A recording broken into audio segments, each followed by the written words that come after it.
Hi viewers, welcome to my kitchen பானுகைமணம். இன்றைக்கி ரொம்ப டேஸ்டியாக கம்பு தோசை.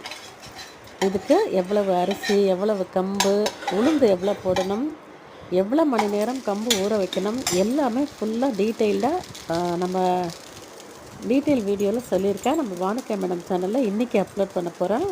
நீங்கள் பார்த்து கண்டிப்பாக ட்ரை பண்ணுங்கள். ஆகச்சிறந்த உணவு இந்த கம்புங்க. தானியத்திலே ரொம்ப சிறந்த தானியம் பார்த்திங்கன்னா கம்பு மாதிரி ஒரு தானியம் இல்லைங்க. உடலை குளிர்ச்சியாக வச்சுக்கும். நார் சத்து அதிகமுள்ள ஒரு உணவு. இரும்பு சத்து பார்த்திங்கன்னா அதிகமாக இருக்குது. பெண்களுக்கு முக்கியமாக ரத்த சோகை இருக்கிற பெண்கள் மெனோபாஸ்க்கு அப்புறம் இதை நம்ம அதிகமாக எடுத்துக்கணும். மாதவிடாய் காலங்களிலும் அதிகமாக ரத்தப்போக்கு இருக்கிற பெண்கள் இந்த கம்பை உணவில் சேர்த்திங்கன்னா உடல் அவ்வளோ தெம்பாக இருக்கும். இது அளவு ஃபுல் டீட்டெயில் வீடியோவில் இருக்குது. இன்னும் கொஞ்சம் நேரத்தில் அப்லோட் பண்ணுறேன். பார்த்து ட்ரை பண்ணுங்கள். மறக்காமல் நம்ம பானுகைமணம் சேனலை லைக் பண்ணி, ஷேர் பண்ணி, சப்ஸ்கிரைப் பண்ணிக்கோங்க. தேங்க்ஸ்.